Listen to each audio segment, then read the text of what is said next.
Good afternoon. Good evening, everybody. Am I audible? Kindly say yes or no in the comment section.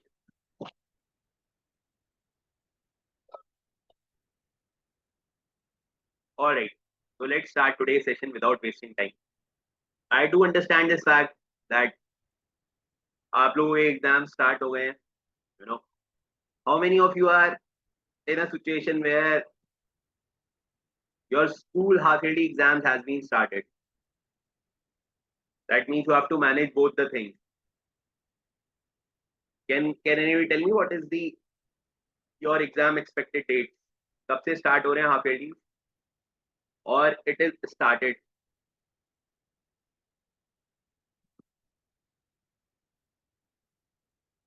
All right, on Monday. Oh, 10 to 27. All right. Started already started. Okay, okay. 12 to 29. Yeah, I do understand this fact that you right now it is a situation where you have to manage both the things. So one thing I can just basically suggest you, just take the classes, don't miss the classes. जितना है बस पढ़ते रहो, revision वगैरह बाद में कर लेना, राइट? क्योंकि सिलेबस मिस नहीं करना, राइट? तो जस्ट जगल इट, और I will say just you know understand this fact that both the things are important, right? So just do that please, right? And this is a universal challenge. ये ऐसा नहीं है कि सिर्फ sir मेरे साथ है, ये सबके साथ, right? All those students, those who are in class 12, irrespective of whichever background you are, है ना, challenge सबके साथ होने वाला है, right? So just understand this fact that this challenge is a universal challenge, and इतना मैं कर लूं कि मेरा मिस ना हो, right? चलो स्टार्ट करते हैं with this idea. Let's start today's class without wasting time, है ना? चलो, India inaugurated first semiconductor OSAT pilot facility. It's very important. As you all know that India is moving towards semiconductor manufacturing, because semiconductor is something which is very important, right? Semiconductor manufacturing की तरफ हम shift हो रहे हैं,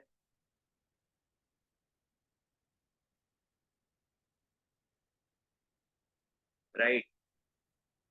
तो India ने अपना first, that is outsource semiconductor assembly and test, इसकी फर्स्ट यूनिट ओपन करी है. There is a place in Gujarat. तो गुजरात में ओपन किया है. This is very important, right? और आपको पता होना चाहिए कि हम India semiconductor India semiconductor mission भी स्टार्ट किया था इन 2021. 2021 में इंडिया सेमीकंडक्टर मिशन स्टार्ट हुआ था, जिसमें हमने आइडिया कराया था that we will going to manufacture.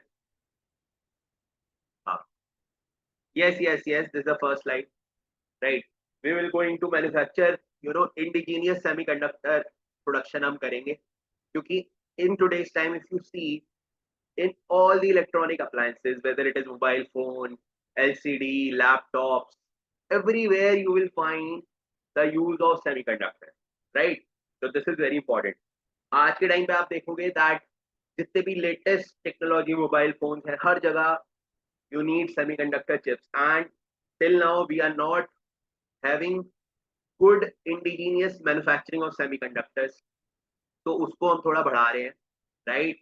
With this you know facility, outsource semiconductor assembly and test pilot line facility, कहाँ पर स्टार्ट हुई है? गुजरात में स्टार्ट हुई है. इंडिया नेशनल सेमीकंडक्टर मिशन या इंडिया सेमीकंडक्टर मिशन कब स्टार्ट हुआ था? वो स्टार्ट हुआ था सर 2021 में. Both the things are very much important. तो अब ऑब्वियसली बात है, हम खुद बना रहे हैं, तो we are going to work on indigenous manufacturing, right? तो this thing you have to remember. अब क्योंकि बात हुई है गुजरात, राइट? तो just have a basic knowledge of Gujarat. If you see this is Gujarat, this is Kutch region of Gujarat. तो आप देखो, ये Kutch region of Gujarat is sharing border with Pakistan. तो बेटा ये जो बाउंड्री है ना, this border area, this is called as Sir Creek. Sir Creek line, तो याद रखना Gujarat also shares border with Pakistan, right, this point you have to remember. उसके अलावा you will see there are two places, here you will see Diu, here you will see Daman, here you will see Dadra and Nagar Haveli, right. so these were the Portuguese colony, ये पहले Portugal के पास थे, these were Portugal colonies, right. लेकिन अब याद रखना 2020 में क्या हुआ, 2020 में पहले अलग अलग हुआ करते थे, 2020 में we have name this Dadra and Nagar Haveli and Daman and Diu as one union territory.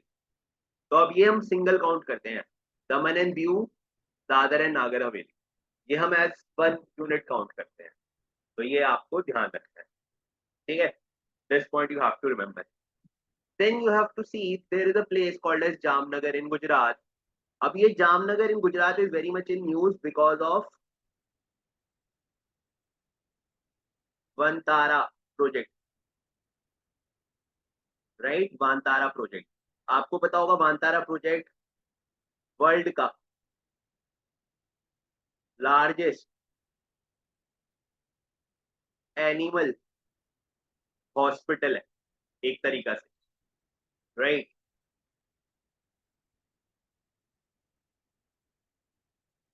Initiative of Reliance है, राइट। तो वानतारा प्रोजेक्ट याद रखना है, कहां पर है सर, जामनगर में है। Is it point, this point is fine, ये इंपॉर्टेंट है, अभी न्यूज में भी चल रहा है। अगर गुजरात की कोई कैपिटल की बात करें, Porbandar is the capital of Gujarat. हम लोगों को लगता है अहमदाबाद, बहुत लोगों को अहमदाबाद लगता है, but Ahmedabad is not the capital, it's Porbandar which is the capital of Gujarat, right? This point you have to, sorry, it is Gandhinagar, not Porbandar, it is Gandhinagar, which is the capital of Gujarat, right? So Gandhinagar is the capital of Gujarat. Porbandar is associated with Mahatma Gandhi, right? It is associated with Mahatma Gandhi, है ना। तो Gandhinagar capital है, हाँ। That's why Kashi, मैंने वानतारा आपको बताया, हाँ। Supreme court ने अभी यहाँ पे मतलब इन्वेस्टिगेशन करवाने की बात की है कि यहाँ पर इतने एनिमल्स कैसे आए। That's why I have told you about Vantara कि यार ये गुजरात से अभी न्यूज में चल रहा है ना। आप लोगों के एग्जाम में इतना ज्यादा नहीं आता, जितने लेवल का आता है मैं सारी चीजें खुद ही कवर करता हुआ चलता रहता हूँ, इसीलिए मैंने आपको बताया ये वाली बात, right. This point you have to remember, right. तो गांधीनगर है ना, महात्मा गांधी से एसोसिएटेड है। Porbandar, Porbandar is the birth place of Mahatma Gandhi. Then Gandhinagar is the capital of Gujarat, right? It is the capital of Gujarat. This point you have to remember. Then you have to remember few points like India में सबसे ज्यादा salt का production Gujarat करता है। This point you have to remember. You have to remember there are two, in fact three है पर हम two याद रखेंगे। One is Lothal and second is Dholavira, Dholavira. These are the two ancient sites, Dhaulavira. These are the two ancient sites of Harappa period. कहाँ पर है ये, गुजरात में।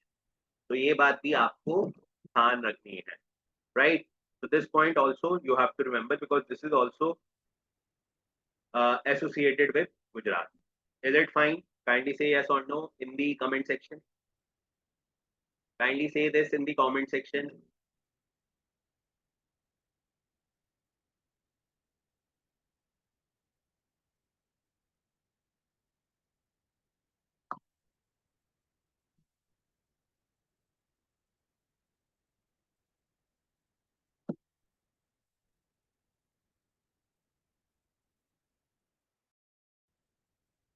ठीक है। अब ना गुजरात में there is a place called as Anand. एक जगह है गुजरात में Anand. This Anand place is very much important.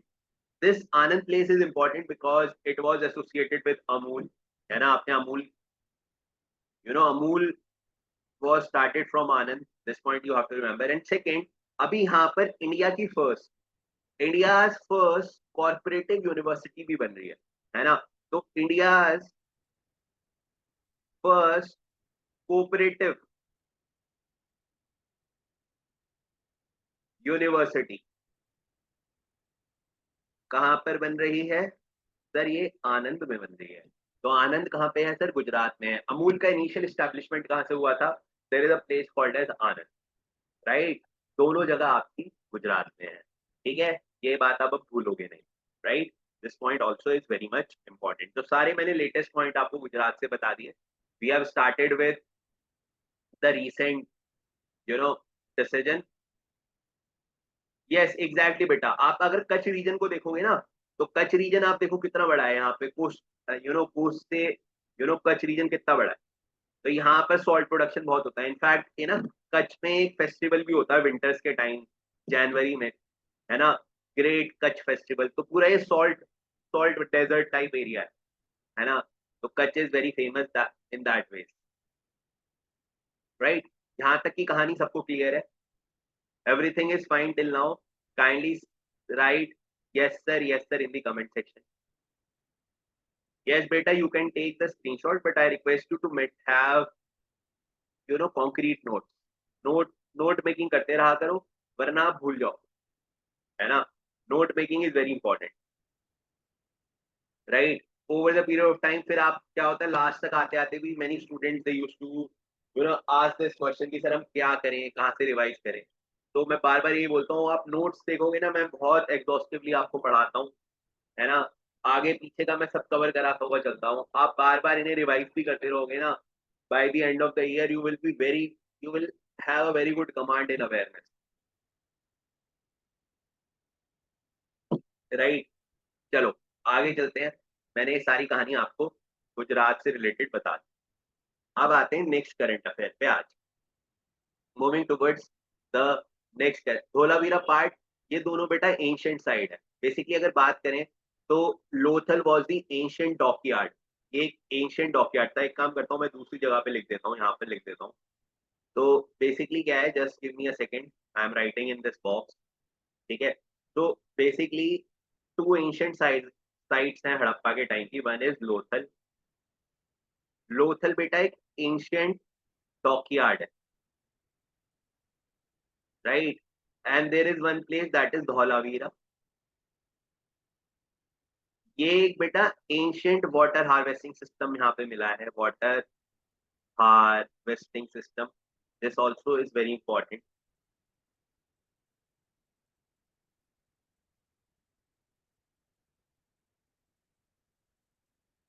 इसके बाद थर्ड पॉइंट आपको ध्यान रखना है यहाँ पर, there is also one important national park that is Gir national park. गिर national park, this park is in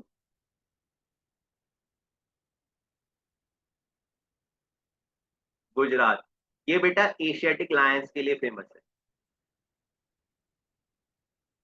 हमारे इंडिया में एशियाटिक लायन सिर्फ एक ही जगह पर मिलते हैं, that is Gir national park in Gujarat, right? तो all these points are very much important. अब आप देख रहे हो मैंने गुजरात से रिलेटेड कितनी आपको लेटेस्ट न्यूज बताई है, right?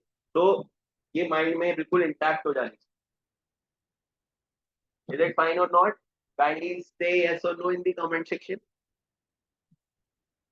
Once it is fine, I will move forward.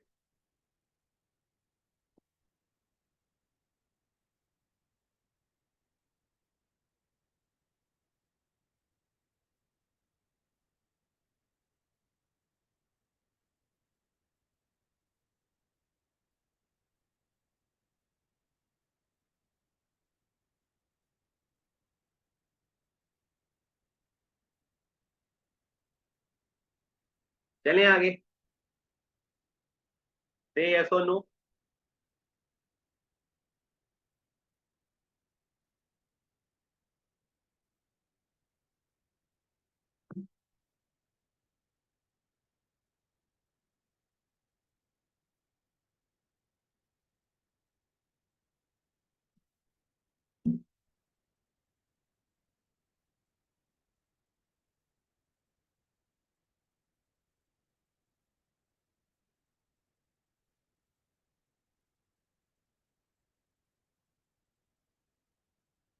Very good.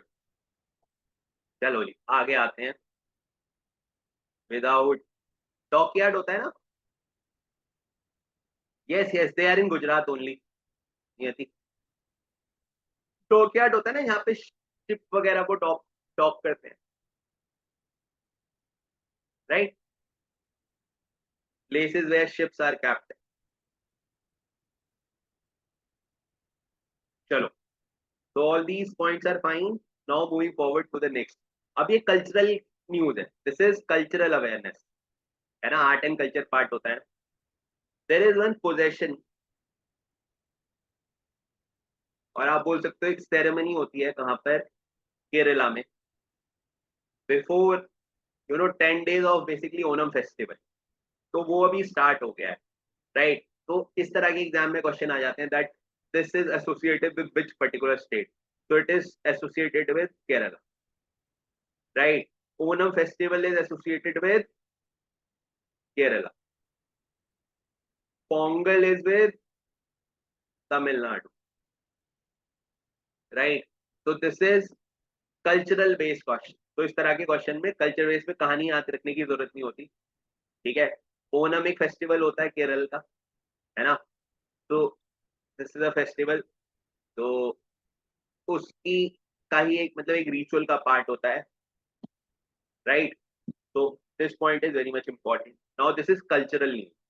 अब क्योंकि बात हुई है केरला की, तो केरला में जैसे आप कुछ इंपॉर्टेंट बातें हमें पता होनी चाहिए। तो if you see this is Kerala and the state which is in the western coast of India, है ना, इंडिया के वेस्टर्न कोस्ट पर है। तो आप देखोगे यहाँ पर you have no Pondicherry territory also, you have I M Kozhikode also here, right. Thiruvananthapuram is the capital of Kerala, ठीक है। अब थोड़ी सी बातें इसमें याद रखनी है आपको। यहाँ पर एक जगह है which is called as Kochi, Kochi. तो कोची ना पोर्ट है बेसिकली बेटा। So this Kochi port is called as Queen of Arabian Sea. This is called as Queen of Arabian Sea. तो आप देखोगे इधर अरेबियन सी है, तो अरेबियन सी से कोची पोर्ट, तो क्वेश्चन आएगा कहाँ पर है, तो it is in Kerala, very important, right. ये रहा देखो कोची मार्क भी हो रखा है, तो ये मैंने ऐसे मार्क कर लो इसे। तो if you see Kochi, this is Kochi port, very important, right. Second important बात याद याद रखनी है आपको केरला से रिलेटेड, ठीक है। यस यस यस,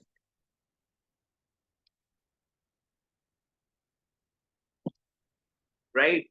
तो कोची पोर्ट केरला से एसोसिएटेड है, ये याद रखना है आपको। सेकेंड इंपॉर्टेंट बात आपको याद रखनी है, अगर इंडिया में मैं पूछूं रबर का सबसे ज्यादा प्रोडक्शन कौन करता है, तो वो भी आपका केरला करता है, ठीक है। तो this point is also very important. Sir why Onam is festival celebrated, बेटा मतलब अगर मैं बात करूं जैसे माइथोलॉजिकली, तो इट इज बिलीव दैट जो एक एक माइथोलॉजिकल किंग है महाबली, वो पहली बार लैंड पे आते हैं, राइट। तो वो बहुत ही मतलब ये कहते हैं पायस मंथ में वो आते हैं इसी वाले, तो इसीलिए पूनम जो है हम फेस्टिवल सेलिब्रेट करते हैं। लेकिन एक चीज और भी याद रखनी है दैट ओनम फेस्टिवल के टाइम में बहुत फेमस एक बोट रेस भी होती है केरला में, राइट।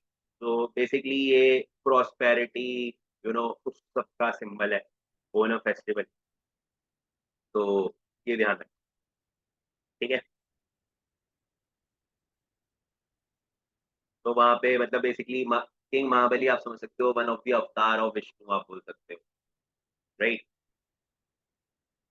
पोंगल बेटा तमिलनाडु, ठीक है। बिहू असम, राइट। तो रबड़ का लीडिंग प्रोड्यूसर कौन है, केरला। अगर मैं बात करूं सस्टेनेबल सस्टेनेबल सिटी इंडेक्स के अकॉर्डिंग, तो Kerala number one, sustainable state index के अकॉर्डिंग, तो Kerala number one sustainable state है।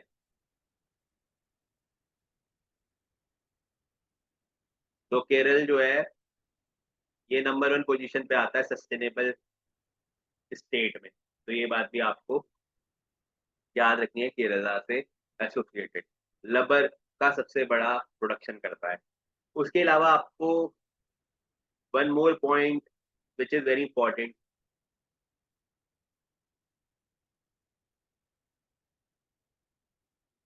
इंडिया ने जब अपना फर्स्ट इसरो से बनने से पहले भी, इसरो से बनने से पहले we use to have one organisation जिसका नाम था INCOSPAR. INCOSPAR basically stands for Indian National Committee for Space Research. Indian National Committee for Space Research, right. तो बेटा इंडिया ने जो अपना फर्स्ट एक तरीके से एक्सपेरिमेंट करा था ना, है ना, वो आपने बहुत फेमस इमेज देखी होगी जहां पर हम साइकिल पे रॉकेट लॉन्चर लेके जा रहे हैं, है ना। वो देखी भी जब, क्योंकि अभी मैं ऐसे बता रहा हूँ, अभी नेशनल स्पेस डे भी गया है ना।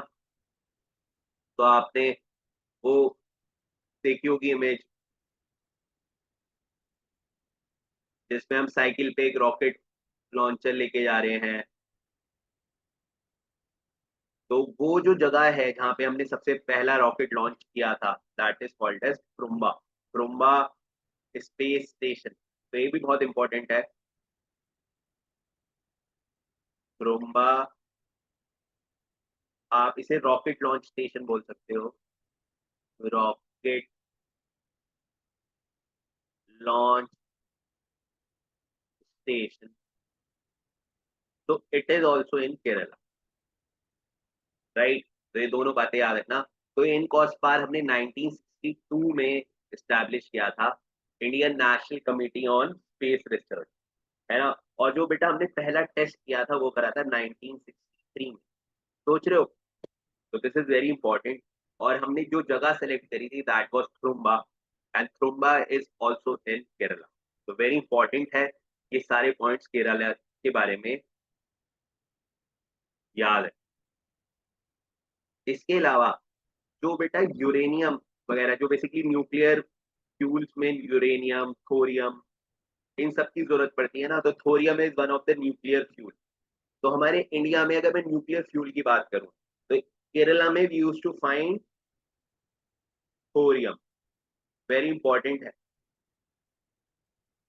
राइट। ये पॉइंट भी आपको याद है।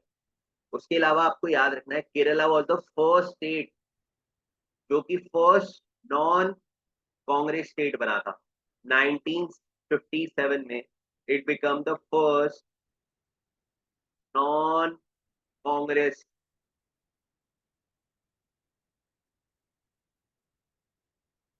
State of India, right.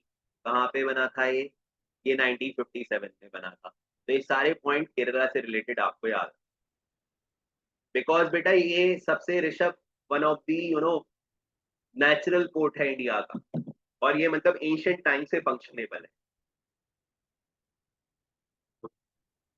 मतलब यहाँ पर पहले एंशियंट टाइम में there was a empire, Chera empire हुआ करता था, तो उस टाइम से you know yes Aaradhya, this was before you know what you called ISRO. Rubber का मैंने बोला था बेटा, लीडिंग प्रोड्यूसर ऑफ रबर है इंडिया में। केरला लिटरेसी में भी टॉप है। थोरियम ये एक न्यूक्लियर फ्यूल है,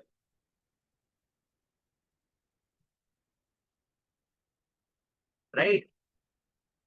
तो सारी बातें आपको याद रखना है ये। तो आप देख रहे हो मैंने कितने एग्जॉस्टिव पॉइंट बताए।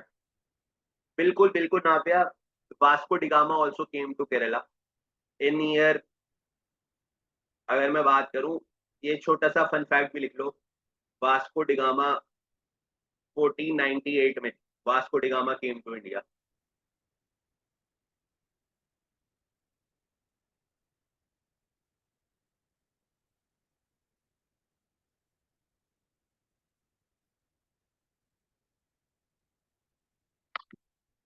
Right.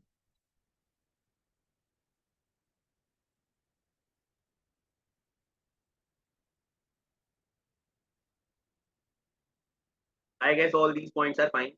Now let's move forward. यहाँ तक की कहानी पूरी हुई.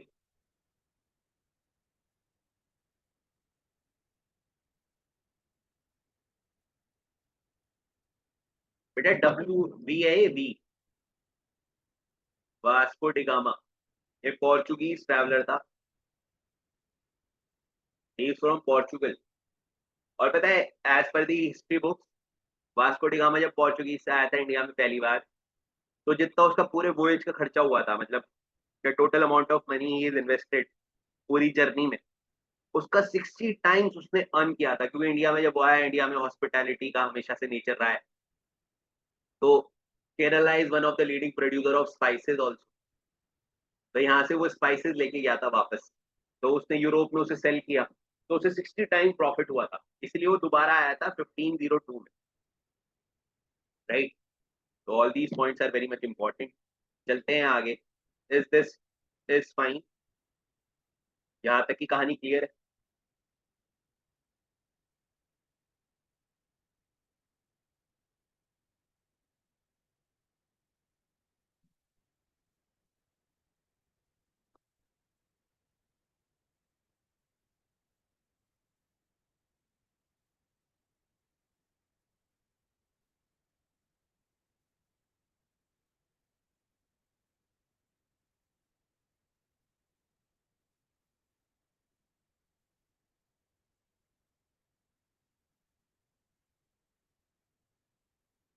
चलो जी.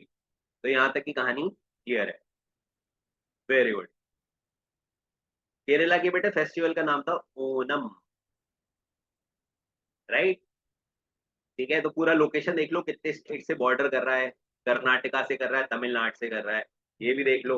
मतलब इसीलिए मैं इमेजेस वगैरह आपको शो करता हूँ, ताकि कुछ चीजें ना आपको पिक्टोरियली माइंड में सेट हो जाए. है ना. मैं समझ सकता हूँ आप लोग बहुत बिजी रहते हो रील्स में. मैं समझ सकता हूँ आप लोग बहुत बिजी रहते हो न्यू न्यू कंटेंट देखने में, न्यू न्यू लेटेस्ट सॉन्ग देखने में. है ना. बट थोड़ा सा भाई स्टेट इंडिया के बारे में भी देख लो, जो एक हमारी अवेयरनेस का पार्ट है. हाँ, थोरियम एक न्यूक्लियर फ्यूल होता है बेटा, मतलब बेसिकली. है ना. मेटल पीरियोडिक टेबल में पढ़ा होगा आपने थोरियम. Thorium, uranium. है ना. तो but it has some nuclear property, nuclear fuel property. Right. आ जाओ. चलो आते हैं आगे towards the next current affair. यहाँ तक की कहानी क्लियर हुई. बहुत एग्जॉस्टिव बता रहा हूँ. है ना, सारे पॉइंट. आ जाओ आगे. नेक्स्ट आते हैं इंडिया भूटान के एक हाइड्रो पावर प्लांट पे, जो अभी दोनों कंट्रीज मिलके डेवलप करें. तो 10-20 मेगावाट का एक hydro power plant both the countries are making. है ना. तो बहुत इंपॉर्टेंट है दैट इंडिया इसमें अपना कंट्रीब्यूशन डाल रहा है. है ना. तो the achievement signifies the major step in India Bhutan corporation in renewable energy. ठीक है. तो बहुत इंपॉर्टेंट है. राइट. तो this power plant is in Bhutan, where India is investing. Right. अब आप बोलोगे सर ऐसा क्यों? क्योंकि आपको पता है हमारा नेबरिंग स्टेट है. तो इंडिया अपने नेबरिंग स्टेट्स के साथ एक बिग ब्रदर रोल प्ले करता है. तो we are investing in here. Right. Because Kerala में भी मिलता है ना बेटा थोरियम, इसलिए. ठीक है. तो मैंने मार्क किया, अगर एग्जाम में इस तरह से क्वेश्चन आए दैट कौन से स्टेट में थोरियम मिलता है, तो केरला आपको याद रहे. हालांकि और स्टेट में मिलता है, लेकिन केरला एक मेजर स्टेट है. अब बेटा यहाँ पे थोड़ा सा भूटान के बारे में देखो. तो अगर आप देखोगे, this is India, this is Bhutan. Bhutan की कैपिटल थिम्पू है. राइट. इधर नेपाल हो गया, इधर बांग्लादेश हो गया, सब इंडिया के साथ बॉर्डर करते हैं. अगर मैं भूटान के बारे में बात करूं, तो इधर है इंडिया का Sikkim. Right. Sikkim is here. Here you have Arunachal. और साउथ में यू हैव असम. असम हो गया इधर. और इधर से अरुणाचल शुरू हो जाता है, अरुणाचल प्रदेश. राइट. तो ये सब आपका बॉर्डर करते हैं भूटान के साथ. बहुत इंपॉर्टेंट. भूटान की कैपिटल याद रखना, क्या थिम्पू इज द कैपिटल. उसके अलावा very important point you have to remember, Bhutan is a country which is a carbon negative country. Carbon negative country का मतलब ये होता है बेटा, यहाँ पर जो कार्बन एमिशन है, मतलब कार्बन डाइऑक्साइड वगैरह का जो एमिशन है वो बहुत कम है, राइट। तो भूटान में 60% उसका जो एरिया है ना भूटान का, इट इज फॉरेस्ट, राइट। तो this point you have to remember. यही वो कंट्री है जिसने ग्रॉस, मतलब ये लोग बोलते हैं हम अपना जो वो है ना डेवलपमेंट है, वो बेसिकली हैप्पीनेस के टर्म में स्टडी करते हैं। तो यहाँ पर मेजर होता है ग्रॉस हैप्पीनेस इंडेक्स। ये बात भी आपको याद रखनी है भूटान से रिलेटेड, ठीक है। This point also you have to remember. 60% area इसका फॉरेस्ट में आता है, राइट। ग्रॉस हैप्पीनेस इंडेक्स है, हाँ, ठीक है। तो ये आपको याद रखना है। उसके अलावा आपको याद रखना है, this is a country which follow a religion called as animism. Animism होता है जिसमें हम नेचुरल फोर्सेस की पूजा करते हैं।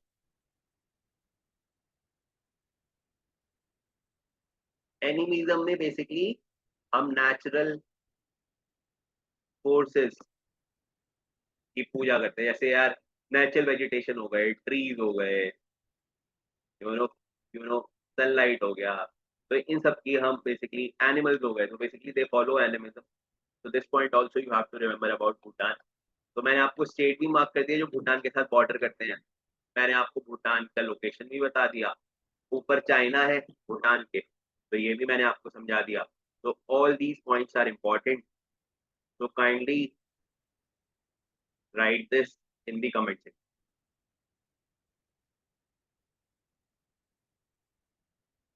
If you have any doubt, then you can post your doubt in the comment section.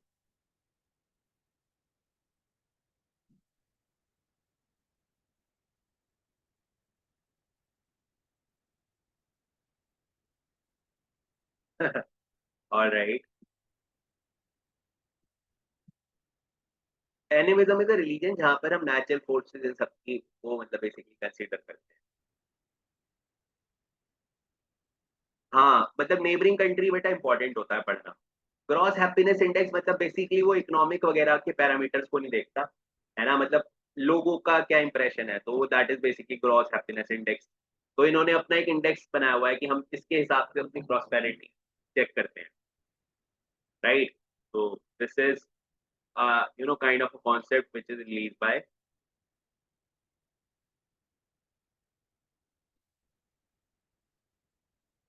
uh, Bhutan, right?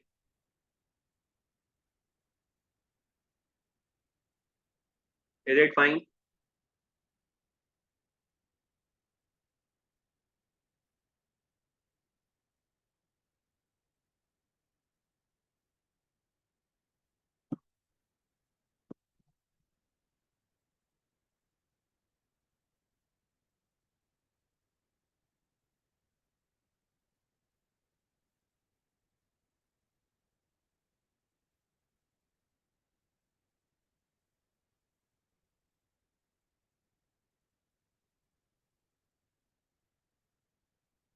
चलें, is it fine? Kindly write yes or no in the comment section. हाँ हाँ, exactly बेटा। in fact Kashi many of the tribal states of India we follow this policy। जैसे आप tribal states में जाओगे ना, जैसे लेट्स से आप हिमाचल में स्पीति वाले रीजन पे जाओ कभी घूमने, या आप नॉर्थ ईस्टर्न स्टेट में जाओगे, तो वहां पर भी आपको एक तरीके का ना ट्राइबल टैक्स देना होता है, ठीक है। हमारे इंडिया में उसे अलग अलग नाम से बोलते हैं, जैसे हमारे नॉर्थ ईस्ट में there is something called as inner line permit.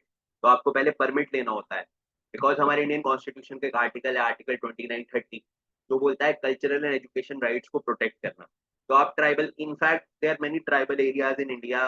जैसे आप अंडमान निकोबार में जाओगे, ठीक है, तो वहां पर कुछ एरिया ऐसा है जो totally ban for us also, क्योंकि उससे ट्राइबल राइट्स को प्रोटेक्ट किया हुआ है। तो एनिमिज्म एक तरीके का रिलीजन है, एक तरह का लाइफ स्टाइल है। मतलब जहां पर भी ट्राइबल पॉपुलेशन होगी ना, वो आप देखोगे वो जनरली एनिमिज्म को फॉलो करते हैं, ठीक है। आप जब जूनियर क्लासेस में थे आपने पढ़ा होगा 1973 में हमने उत्तराखंड में एक आंदोलन स्टार्ट हुआ था जिसका नाम था चिपको आंदोलन, राइट? चिपको आंदोलन। तो वो आंदोलन बेसिकली एनवायरनमेंट के लिए तो था ही कि भाई डिफॉरेस्टेशन मत करो, वो to stop cutting down of trees, to stop deforestation. तो ये उसके लिए तो था, टू स्टॉप फॉरेस्टेशन, राइट? लेकिन वहां पे जो लोग हैं ना, the people use to have a very kind of a sense of belongingness to the nature forces, trees, forest, wildlife. तो वो लोग उसे बहुत ऐसे काफी मतलब होली मानते हैं। तो this was also one of the reason. तो ये सब एनिमिज्म में आता है, right? Is it fine? Kindly से यस और no in the comment section. ठीक है, भूटान तक क्लियर हो गया। आ जाओ आगे, चलते हैं आगे, अगली न्यूज पे चलते हैं। Without wasting any further time, let's move to next news. Next news देखते हैं। Next is exercise bright star. बहुत न्यूज में है exercise bright star. Exercise bright star जो है उसमें इंडिया ने अपने 700 पर्सनल्स को भेजा है ना, to take part in exercise bright star. कहाँ पे होने वाली है? इजिप्ट में होने वाली है। इनफैक्ट शुरू भी हो गई है, 10 सितंबर तक रहेगी। ये 19th एडिशन है इस एक्सरसाइज का, ये याद रखने की जरूरत नहीं है। बस इतना याद रखना, एक्सरसाइज ब्राइट स्टार इजिप्ट से एसोसिएटेड है, जिसमें मल्टीनेशनल कंट्रीज की आर्म फोर्सेज आती हैं। जैसे इंडिया ने भी पार्टिसिपेट करा है, उसमें ऑलमोस्ट 43 कंट्रीज से आर्म फोर्सेज के लोग आएंगे। दे विल एक्सचेंज, है ना। तो बेसिकली एक ग्लोबल मिलिट्री कॉर्पोरेशन है एक्सरसाइज ब्राइट स्टार। तो आप बोल सकते हो this is basically a global military exercise, right? कहाँ पे हो रही है? इजिप्ट में हो रही है, ठीक है। तो middle east, north America, Asian Nations, ठीक है, ये सब ऑलमोस्ट 43 कंट्री हैज पार्टिसिपेट, ठीक है। बस इतना याद रखना है, एक्सरसाइज ब्राइट स्टार 2025। अगर मैं इसमें बेटा बात करूं दैट इजिप्ट के बारे में, what is the capital of Egypt, तो याद रखना Cairo is the capital of Egypt. उसके अलावा इजिप्ट के बारे में याद रखना एक बहुत फेमस रिवर है Nile, which is the longest river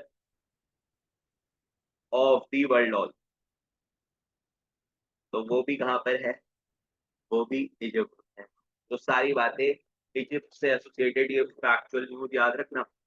उसके बाद आपको पता होगा इजिप्ट में एक world one of the 9 wonders में से एक, 7 वंडर में से एक वंडर भी है, ठीक है। अब तो हालांकि वंडर भी 8 हो गए। तो कौन सा वंडर है वो, है ना? तो वो भी आपको इजिप्ट से रिलेटेड ध्यान रखना है। जल्दी मुझे कमेंट सेक्शन में बताओ।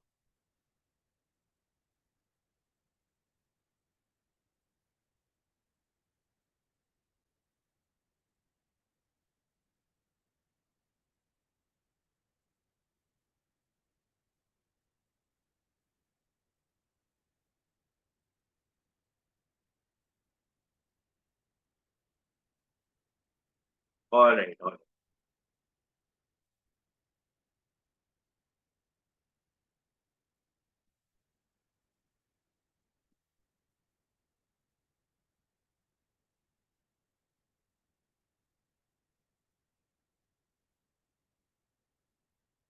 चलें आगे।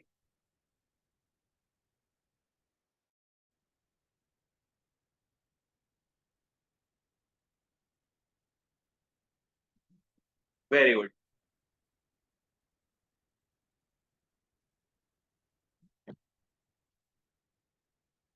ऑलराइट, ठीक है। बेटा वो जो अंकोर वट टेम्पल है ना, जो कंबोडिया में है, which is the largest temple, तो उन्हें अब 8th वंडर कंसीडर करते हैं। वैसे तो अभी 7 हैं, तो 8th वंडर उन्हें कंसीडर करते हैं, अंकोर वट जो टेम्पल कॉम्प्लेक्स, है ना। So this is the thing. आ जाओ। तो इट इज इन कंबोडिया। और बहुत बढ़िया। पिरामिड बहुत मूवीज में देखे होंगे आपने, सॉन्ग्स में देखे होंगे। चलो आते हैं आगे। अब नेक्स्ट है 2030 कॉमनवेल्थ गेम्स। तो आपको पता है दुनिया में कॉमनवेल्थ गेम्स होते हैं। तो कॉमनवेल्थ गेम जनरली वो कंट्रीज जो ब्रिटिश कॉमनवेल्थ रही हैं, मतलब बेसिकली जहाँ पर कभी ना कभी ब्रिटिश रूल रहा है, तो वो कंट्रीज कॉमनवेल्थ गेम में पार्टिसिपेट करती हैं। तो हर साल, हर 4 साल में कॉमनवेल्थ गेम्स होते हैं।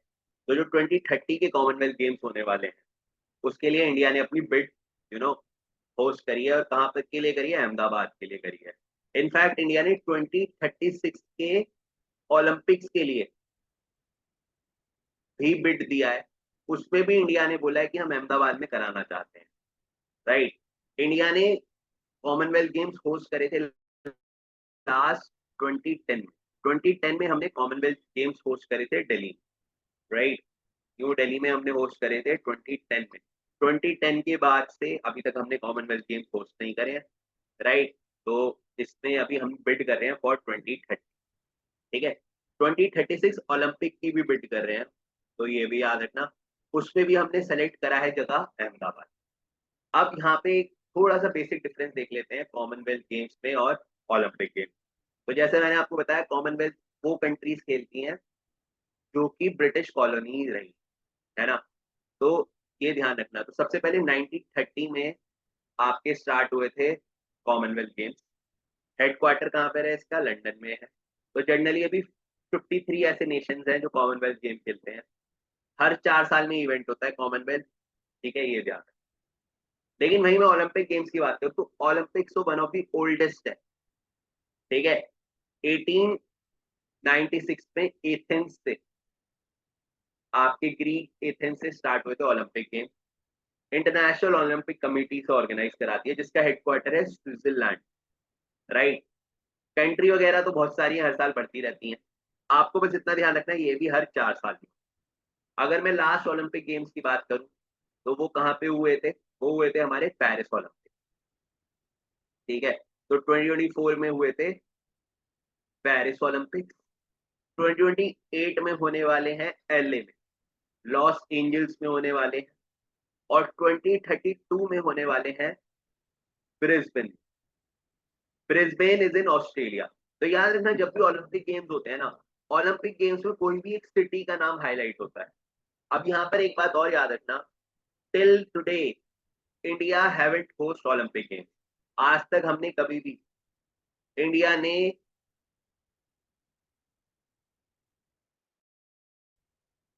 हैवेंट होस्टेड ओलंपिक गेम्स, हमने कभी भी ओलंपिक गेम्स आज तक होस्ट नहीं करे हैं।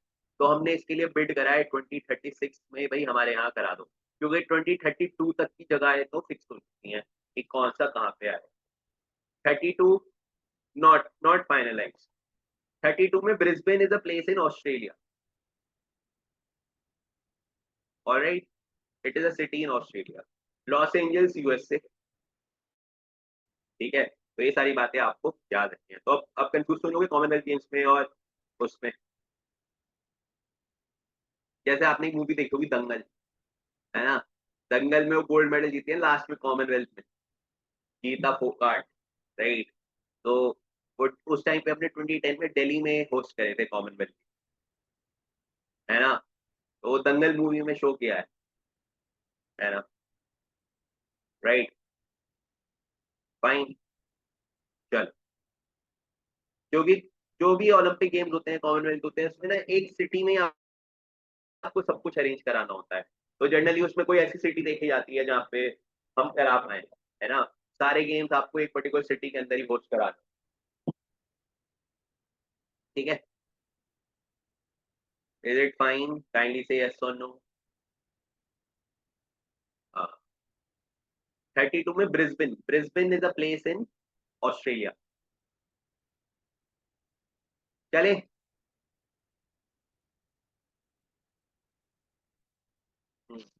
चलो आगे चलते हैं। Coming to the next current affair. अभी बहुत फेमस समिट्स के लिए हमारे प्राइम मिनिस्टर निकल चुके हैं। अभी आप इनफैक्ट आज he is in Japan, right.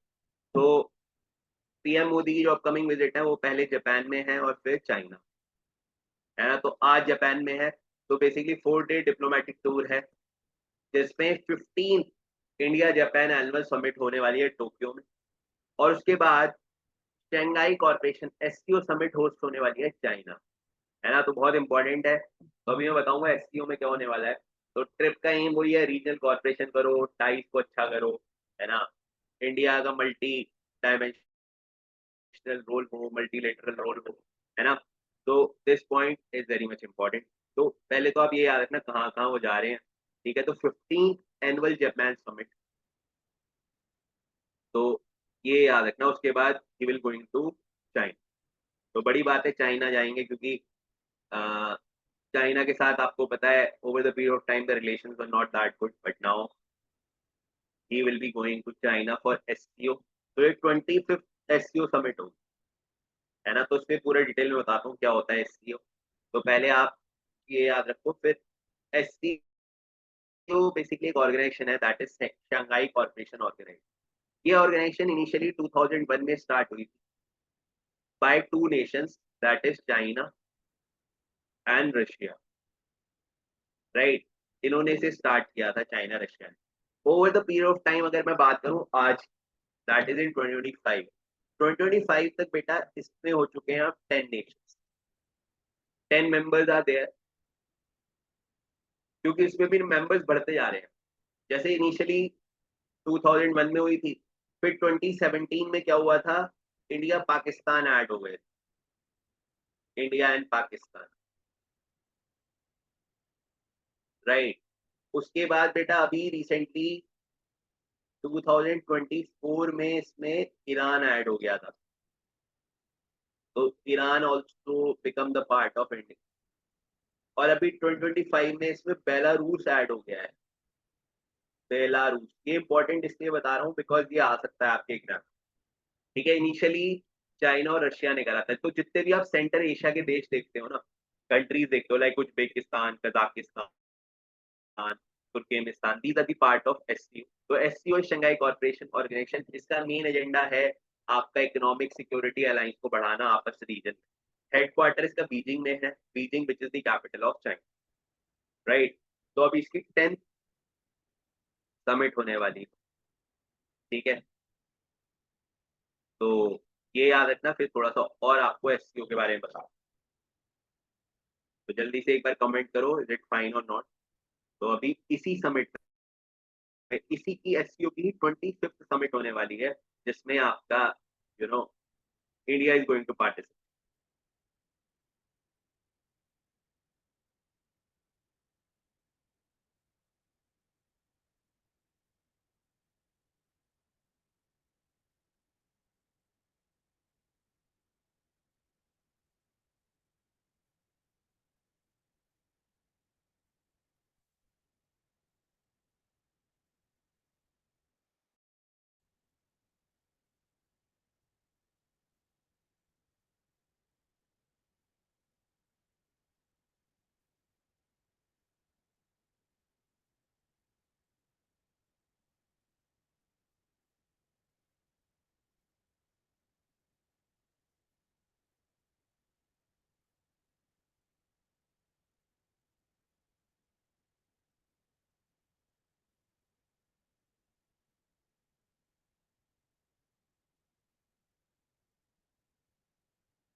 चलें आगे, थोड़ा move forward now.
Alright, wow, not being finalized, yes. Now let's move forward. अब तो जैसे मैंने बोला दे आर 10 states नाउ, है ना। तो रिसेंटली कौन से, ईरान ज्वाइन करा है, बेलारूस ज्वाइन करा है ना। इंडिया पाकिस्तान ने ज्वाइन कर दिया था 2024 में। बाकी सेंट्रल एशिया के नेशन है चार, उज्बेकिस्तान, किर्गिस्तान, तजाकिस्तान, ठीक है, कजाकिस्तान। तो कजाक, किर्ग, तुर्क, उज्बेक और रशिया इसने स्टार्ट किया था। तो इतना याद रखने की जरूरत नहीं है आपको, बस इतना याद रखना है 10 मेंबर्स।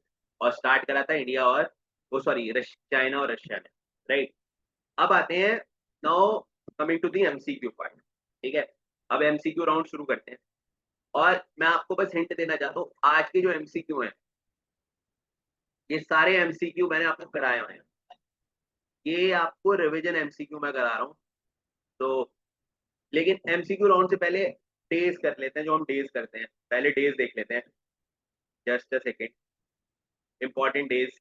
तो लास्ट क्लास में मैंने 14 अगस्त तक का कवर किया था। 14 अगस्त के बाद 15 अगस्त आया, फिर उसके बाद अगर कोई दो दिन इंपॉर्टेंट है, one is 23 August and today 29 अगस्त। तो 23 अगस्त के बारे में बात करते हैं, that is national space day. अब क्यों मनाया जाता है नेशनल स्पेस डे? बिकॉज आपको पता होगा हमारे इंडिया में बहुत फेमस चंद्रयान 3 का सक्सेसफुल यू नो लैंडिंग हुई थी 23 अगस्त को। तो उस दिन को याद रखने के लिए हम मनाते हैं नेशनल स्पेस डे। अब यहाँ पे ना बहुत इंपॉर्टेंट बात याद रखना, चंद्रयान 3 जो है, CY3 लिख रहा हूँ शॉर्ट, CY3 इंडिया का नहीं बल्कि वर्ल्ड का, इंडिया वर्ल्ड का फर्स्ट कंट्री बना था to land on south pole of moon, right. और फोर्थ कंट्री ओवरऑल बना था टू लैंड ऑन मून। तो ये बात याद रखनी है। उसके बाद दूसरी बात आपको याद रखनी है चंद्रयान 3 से रिलेटेड, the point where India lands, उस जगह को बोलते हैं हम शिव शक्ति पॉइंट। क्या बोलते हैं? शिव शक्ति पॉइंट। तो शिव शक्ति पॉइंट मून पर वो पॉइंट है जहां पर चंद्रयान 3 ने लैंड किया। 23 मार्च को क्या था, इसलिए 23 मार्च को हम सेलिब्रेट करते हैं नेशनल स्पेस डे, राइट। तो ये पॉइंट आपको याद रहेगा, ठीक है। तो ये पॉइंट आपको याद है,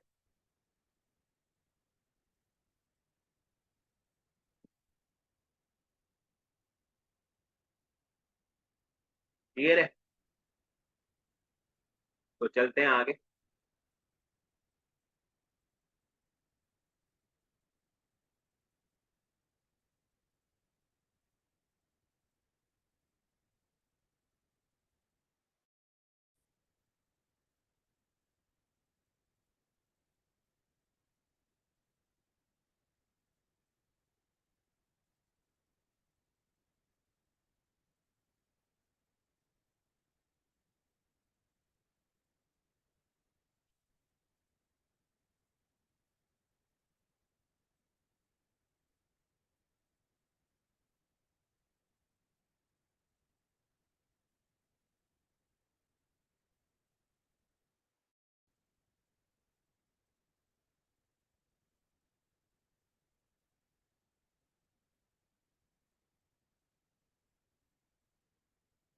राइट।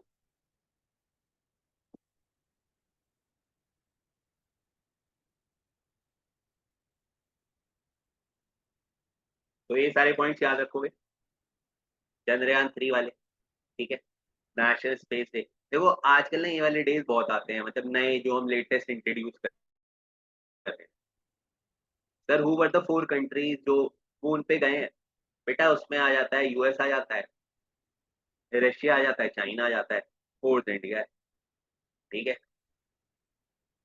यूएसए, रशिया, चाइना, इसके बाद अभी जापान ने भी एक लॉन्च किया है, ठीक है। वो इंडिया के चंद्रयान 3 के बाद करा था जापान। ठीक है, तो उनका जब सक्सेस है तो 5th कंट्री जापान हो जाएगा। ठीक है, तो जापान ने अभी करा है, तो मतलब चंद्रयान 3 के बाद किया। राइट, तो ये याद रखोगे आप। नेशनल स्पेस से मैंने बेसिक इन्फॉर्मेशन भी दी चंद्रयान की। अभी हम गगनयान वगैरह भी लॉन्च करने वाले हैं, ये भी ध्यान रखना। ठीक है, next is national sports day, very important. आपको पता है हमारे जो इंडिया के one of the finest sports personality रहे हैं, ध्यानचंद। तो ध्यानचंद जी का बर्थडे होता है, तो उस दिन को याद रखने के लिए हम मनाते हैं नेशनल स्पोर्ट्स डे। तो national sports day, Dhyan Chand who was called as the wizard of hockey। अब इसमें किस गेम से एसोसिएटेड थे ध्यानचंद जी? हॉकी से। ये भी याद रखना, बिकॉज आप लोग जेनजी हो, है ना। आप लोगों को ज्यादा नहीं पता, जैसे पुराने पुरानी जनरेशन 2010 से पहले वालों को तो पता है। आप लोग थोड़ा भी इतना हॉकी वगैरह कोई फॉलो वगैरह करता नहीं है, तो national sports day very important. Now you have to remember one more thing. हमारे इंडिया में ना एक जो हाईएस्ट स्पोर्ट्स अवार्ड दिया जाता है, जो हाईएस्ट स्पोर्ट्स अवार्ड दिया जाता है, that is also Dhyanchand Khel रत्न। पहले उसका नाम अलग था, 2021 से we have named it as Dhyan Chand Khel Ratna. तो याद रखना, this is the highest sporting award in India, right. Dhyan Chand Khel Ratna. तो ये भी आपको क्या रखना है, से ध्यान रखना। ठीक है,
right. should I move forward now? Kindly say yes or no। चलो, ठीक है, तो ये दोनों डेज याद रखना। अब आप देख रहे हो, मैं मंथ वाइज मंथ आपको डेज इसलिए कराते रहता हूँ ताकि आपको सीक्वेंशियल याद रहे। ठीक है, और इसी तरह से एग्जाम में आपको कोई प्रॉब्लम नहीं हो। अब सपोज करो अगर मैं आपको एक साथ सारे मंथ के कराऊंगा, will you be able to remember everything? That's why I always say just read things in the process। आप एक दिन में सब कुछ नहीं याद कर सकते हो, राइट। तो इस तरह से करोगे, it will be very convenient for you guys. Are you understanding my point? तो बस थोड़ा सा इतना ध्यान रखो, धीरे धीरे होता है सब, right. Good things take time. तो इसी तरह से इसी पेशेंटली से पढ़ते रहा करो। मंथ वाइज मंथ कवर करोगे, कभी भी आपको प्रेशर नहीं आए, है ना। नहीं तो कंफ्यूजन ही रहेगी। और हमेशा ना मैं इसीलिए आपको डेज के साथ ना लॉजिक भी बताता चलता हूँ, बिकॉज सुपरफिशियली पढ़ोगे भूल जाओ, इन डेप्थ पढ़ोगे ना पूरी लाइफ कभी नहीं भूलोगे, राइट। तो this point you have to remember. चलो, तो इनिशियली आपको थोड़ा एग्जॉस्टिव लग रहा होगा कि क्या यार इतना ज्यादा, हम यहाँ पे भी तो कंप्लीट कर सकते हैं 23 अगस्त नेशनल स्पेस डे। लेकिन अब इतनी कहानी आपको याद रहेगी ना, आप कभी नहीं बोलोगे शिव शक्ति पॉइंट, चंद्रयान, ये आपके माइंड में एकदम क्लिक हो जाएगा, राइट। तो this thing kindly remember. Now let's come to the MCQ round. MCQ round पे आते हैं, फिर मैं आपको छोड़ दूंगा जल्दी। मुझे पता है आपकी कल क्लासेस थी, है ना। तो जल्दी मुझे बताओ, now everything is fine till now? एक बार कमेंट पे जल्दी से यस सर करो। Now let's start the MCQ round.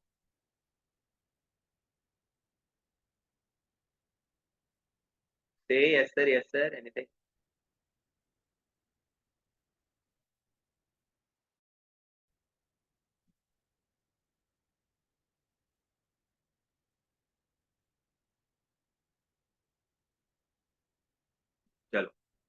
Now let's start with the MCQ round. Very good. चलो भाई आगे चलते हैं. Doctor Shyama Prasad Mukherjee the founder of which political party? Right. Doctor Shyama Prasad Mukherjee is the founder of which political party? It is National Congress, it is Jansangh, it is राष्ट्रीय सेवक संघ और it is Hindu Mahasabha. तो आपको पता होगा पहले जो जनसंघ थी, भारतीय जनसंघ, तो भारतीय जनसंघ के जो फाउंडर थे वो थे आपके डॉक्टर श्यामा प्रसाद मुखर्जी. फिर इस जनसंघ ही बाद में आपका बीजेपी बनी, भारतीय जनता पार्टी बनी 1980. राइट. तो Shyama Prasad Mukherjee is related to Jana Sangh. Also remember Shyama Prasad Mukherjee was also जो इंडिया का फर्स्ट कैबिनेट था, जो इंडिपेंडेंस के बाद फर्स्ट कैबिनेट बना था 1951 में, तो उसके भी मेंबर थे. तो ये एक डिपार्टमेंट भी इन्हें मिला था, मिनिस्ट्री ऑफ इंडस्ट्रीज वाला एंड सप्लाईज. तो श्यामा प्रसाद मुखर्जी याद रखना है आपको, फर्स्ट. ठीक है. And he was associated with Bharatiya Janata. Moving forward to the next question. मैं विमिल्टन के क्वेश्चन बार बार इसलिए डाल रहा हूँ बिकॉज इस तरह के क्वेश्चन जरूर आते हैं. Who won the men's single title in विमिल्टन 2025? तो मेंस सिंगल टाइटल इन विमिल्टन, अगर मैं 2025 के आपको टाइटल्स बताऊं तो अभी तक 2025 में टेनिस के 2 इवेंट हुए हैं, सॉरी 3 हो गए हैं. टेनिस के 3 इवेंट हुए. एक हुआ है ऑस्ट्रेलियन ओपन, ऑस्ट्रेलियन ओपन. एक हुआ है फ्रेंच ओपन और एक हुआ है विमिल्टन. अभी सितंबर में होगा 4th event, that is US open. तो ये 4 इवेंट आपको याद रखने हैं बस. ठीक है. अगर आप ये 4 इवेंट याद रखोगे आपका एक क्वेश्चन 100% ठीक हो जाएगा. ठीक है. याद रखोगे ये बात. तो अगर मैं आपसे पूछूं कि ऑस्ट्रेलियन ओपन 2025, ऑस्ट्रेलियन ओपन, चारों ये टेनिस के ग्रैंड स्लैम्स होते हैं. These are the grand slams of tennis. ठीक है. तो ये बात इंपॉर्टेंट याद रखना.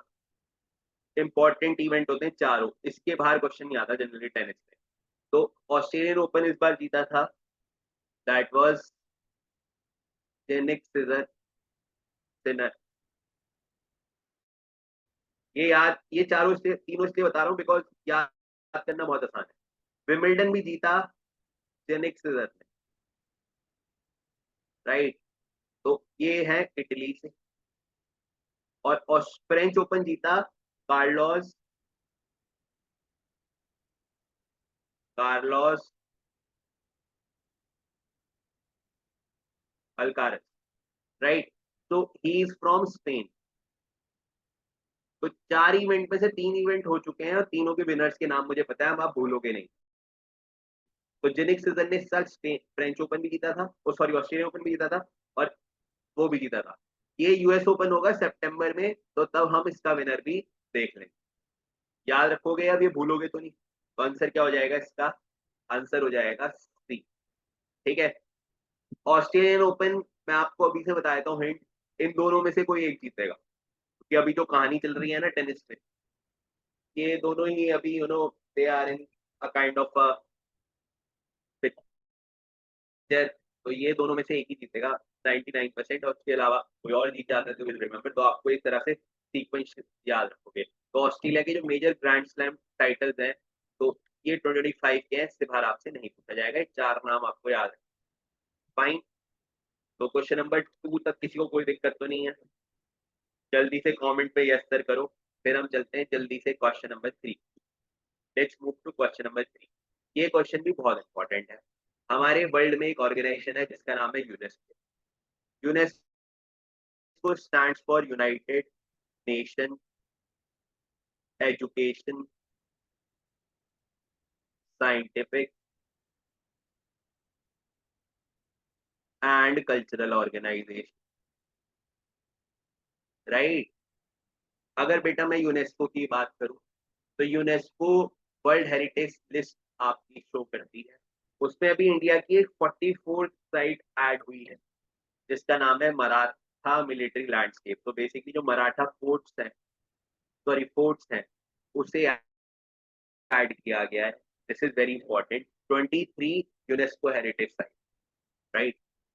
तो वेरी इंपॉर्टेंट यार। GS stands for grand slam, ठीक है, शॉर्ट में मैंने लिख दिया था ग्रैंड स्लैम। तो इंडिया की कितनी साइट्स हो गई? 44th यूनेस्को साइट हो गई।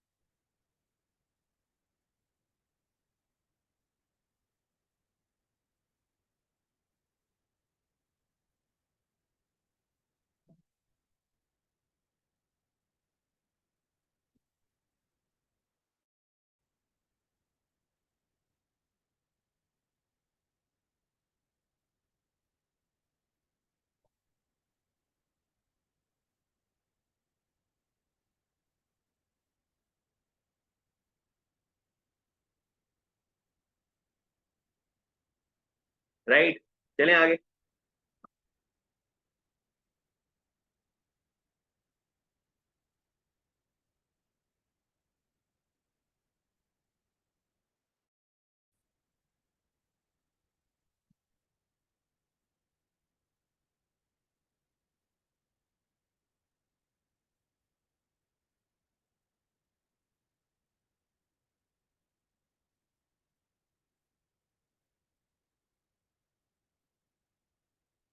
प्लीज से yes or no in the comment section.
आ जाओ, आगे चलते हैं without missing any further time.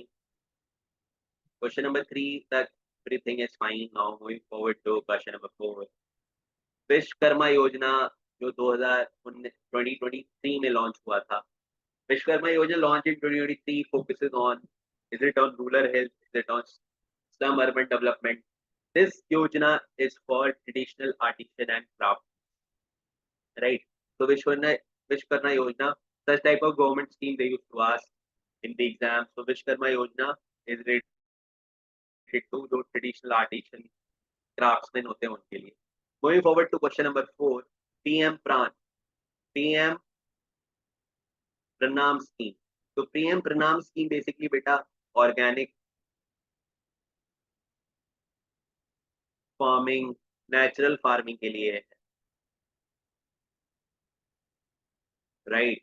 Organic farming, natural farming के लिए है। तो याद रखना पीएम प्रणाम scheme, it is natural farming and organic inputs के लिए स्कीम लॉन्च की है by government of India. It is very important, ठीक है। तो अगर आपसे मैं पूछता हूँ इंडिया का नहीं वर्ल्ड का, वर्ल्ड फर्स्ट ऑर्गेनिक स्टेट, तो आपका आंसर आएगा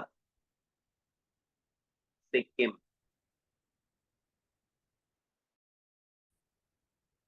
सिक्किम पे आएगा। तो this is very important point. बिल्कुल बिल्कुल दिखा दूंगा बेटा, ये लो जल्दी क्वेश्चन नंबर 1 देख लो जिसका मिस हो गया, राइट। 1 2 3 4 5। 5 तक हमने कर लिए, नेक्स्ट 5 मिनट्स में सारे हो जाएंगे। 6 पे आते हैं। This is related to the important national park, Dibru Saikhowa national park. तो अगर मैं नेशनल पार्क की बात करूं तो अरुणाचल प्रदेश में हमारा है एक नाम दफा, नाम दफा नेशनल पार्क है अरुणाचल, राइट। मणिपुर में एक लोकटक लेक है, वहां पे एक national park, basically Loktak national park भी है, राइट। देन असम में वी हैव मेनी, तो असम में हमारे काजीरंगा है, राइट। हमारे असम में मानस नेशनल पार्क, राइट। काजीरंगा है, मानस है, और यहीं पर ही है डिब्रू, डिब्रू सैखोवा नेशनल पार्क। तो आंसर आ जाएगा, कोई दिक्कत तो नहीं है यहाँ पे। जल्दी से कमेंट में yes sir, yes sir, kindly write yes sir in the comment.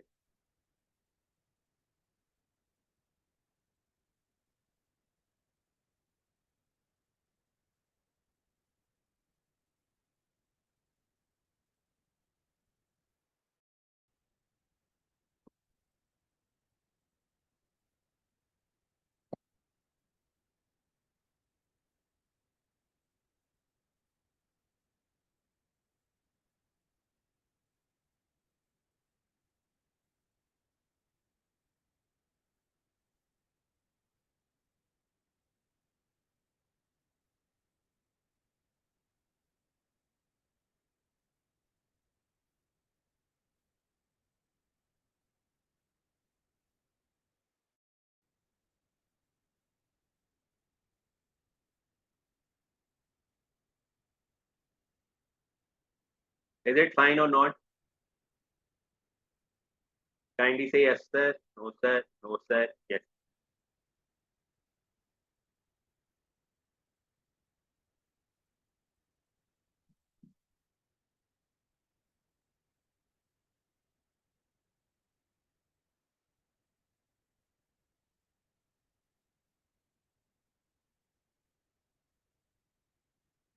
चलो last four, I fourth question, okay बेटा एक मिनट, फोर्थ क्वेश्चन। कोई बैकलॉग हो किसी को तो पूछ लो अभी, अगर पुराना कोई छूट गया हो क्वेश्चन। तो फोर्थ इज विश्वकर्मा योजना, इसका आंसर था ट्रेडिशनल आर्टिसन। प्राण था नेशनल फार्मिंग वाला। सिक्स मैंने बता दिया, ऑप्शन भी मैंने डिस्कस कर दी। तो मुझे नहीं लगता है यहाँ पे आपको, मैंने बेटा अरुणाचल प्रदेश के फ्रंट में लिखा है नामदफा नेशनल पार्क। तो नामदफा नाम है। Which state recently launch green hydrogen policy, very important. मैं आपको बार बार बोलता रहता हूँ कि इंडिया का फोकस है ग्रीन हाइड्रोजन पे, रिन्यूएबल एनर्जी पे, है ना। तो ये क्वेश्चन बहुत आते हैं,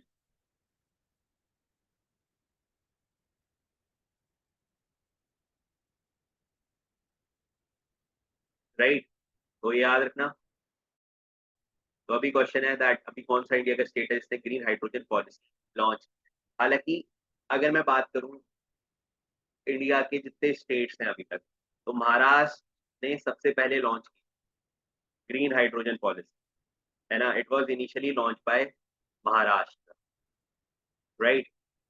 तो Maharashtra is a first state. तो अगर मैं बोलूं फर्स्ट स्टेट इज महाराष्ट्र, लेकिन महाराष्ट्र के साथ साथ अभी और स्टेट्स ने भी लॉन्च कर दिया, तो इसका आंसर आ जाएगा Maharashtra, because Maharashtra was the first.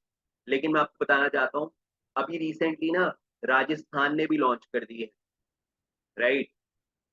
ठीक है, राजस्थान ने भी लॉन्च कर दी है, तमिलनाडु, वो वेस्ट बंगाल ने भी लॉन्च कर दिया, तो और स्टेट्स आ गए हैं। ठीक है, आप ये मान के चलो कि नेक्स्ट 6-7 मंथ में you will find many more state जो ये लॉन्च करेंगे। लेकिन आपको ध्यान रखना है जो फर्स्ट स्टेट था जिसने लॉन्च करी है that was Maharashtra. In fact UP ने भी लॉन्च कर दिया है, उत्तर प्रदेश ने भी लॉन्च करा है अभी ग्रीन हाइड्रोजन पॉलिसी। ठीक है, तो ये सब ध्यान रखना है। तो ग्रीन हाइड्रोजन पॉलिसी में हाइड्रोजन मैन्युफैक्चरिंग और ये सब पे ध्यान दिया जाएगा, लेकिन फर्स्ट स्टेट वाज महाराष्ट्र। आते हैं आगे towards question number 8। Question number 8 बोलता है बेटा, which international organisation announce the new framework for blue deal to protect ocean and marine biodiversity. तो पहले तो आपको याद रखना है ब्लू डील किससे रिलेटेड है, ओशियन को प्रोटेक्ट करो, बायोडाइवर्सिटी को प्रोटेक्ट करो, राइट। क्या काम है तो किस ऑर्गेनाइजेशन ने स्टार्ट किया है, यूनैप ने स्टार्ट किया है। UNEP stands for United Nations Environment Programme. अगर मैं बात करूं यूनैप का हेडक्वार्टर कहाँ है ना, इसका बेटा हेडक्वार्टर है आपका नायरोबी। नायरोबी में इसका हेडक्वार्टर है, इंपॉर्टेंट ऑर्गेनाइजेशन है यूनैप, हेडक्वार्टर है नायरोबी,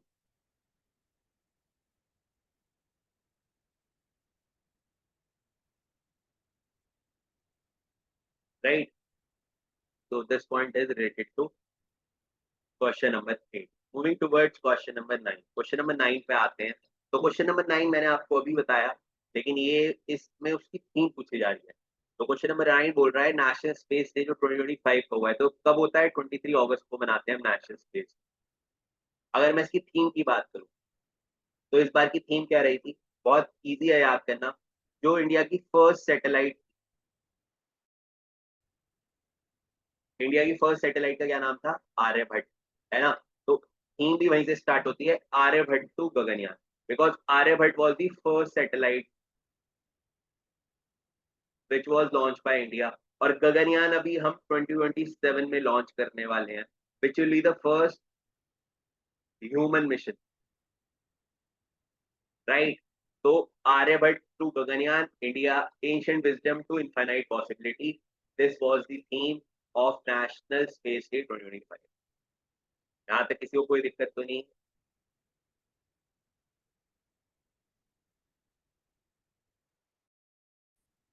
हाँ, वो निकुंज मैंने इसीलिए उसे पैराफ्रेज मतलब क्वेश्चन को मैंने चेंज करा दिया, क्योंकि अभी और स्टेट्स भी आ जाएंगे, तो इसे फर्स्ट याद रख, है ना। है और भी स्टेट, लेकिन फर्स्ट में क्या होता है, फिर वो फर्स्ट वाला पहले पूछ लिया जाता है, इसलिए मैंने उसे चेंज करा, राइट। तो all these points are important, तो काइंडली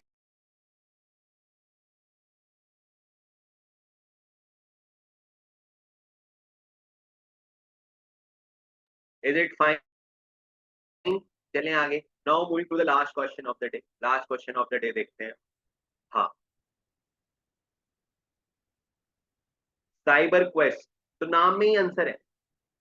2025 ये अभी इंडियन आर्म फोर्सेस ने लॉन्च किया है, तो किससे रिलेटेड होगा, स्पेस से तो होगा नहीं, साइबर सिक्योरिटी से होगा। और आजकल आपको पता है वैसे भी साइबर सिक्योरिटी बहुत ज्यादा इंपॉर्टेंट है। This is question number 10। तो यहाँ तक किसी को कोई डाउट नहीं होना, ठीक है। तो ये था आज का एमसीक्यू राउंड, ठीक है। This is all from my side.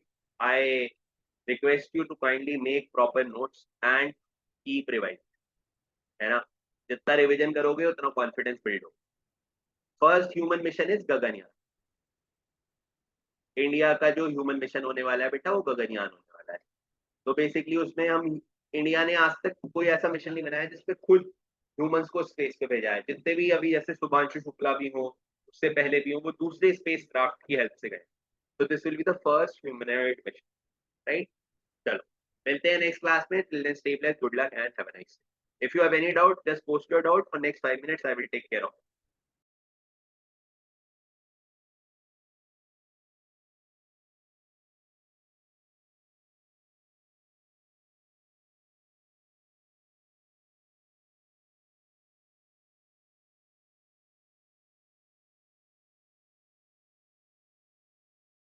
Shubhanshu Shukla बेटा अभी एक, सेकंड इंडियन बने थे जो स्पेस में गए थे, ठीक है। तो वो लेकिन गए थे नासा की help से, है ना। तो अभी जो गगनयान होगा, गगनयान में भी जाएंगे शुभांशु शुक्ला, लेकिन गगनयान इंडिया का खुद का इंडिजीनियस मिशन, ठीक है। तो these points are very much important.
Question number 10 का आंसर पूछ रहे हो, किसका पूछ रहे हो बेटा? 4 to 10, तो मैं सारे बता दूं। देखो, 5 विश्वकर्मा का है ट्रेडिशनल आर्टिशंस, 5th का है फ्रांस टीम, ठीक है। डिब्रू पिकोवा नेशनल पार्क का सैम है। अभी रिसेंटली राजस्थान ने लॉन्च करी है, लेकिन जो फर्स्ट स्टेट है जिसने लॉन्च करी है that was Maharashtra, green hydrogen policy. Blue deal है यूनैप, यूनाइटेड नेशन एनवायरमेंटल प्रोग्राम, और ये है आर्यभट्ट टू चंद्र, ठीक है। और लास्ट क्वेश्चन क्या था? हाँ, तो इसमें तो नाम नहीं आ रहा है, साइबर क्वेस्ट और साइबर सिक्योरिटी के लिए। चलो, now it is fine. Any doubt? हाँ, ऑनलाइन गेमिंग वगैरह का जो नया एक्ट आया है ना, वो डिस्कस करेंगे नेक्स्ट क्लास में, डोंट वरी, ठीक है। फर्स्ट एमसीक्यू था बेटा उससे रिलेटेड, श्यामा प्रसाद मुखर्जी भारतीय जंक्शन से एसोसिएटेड, राइट।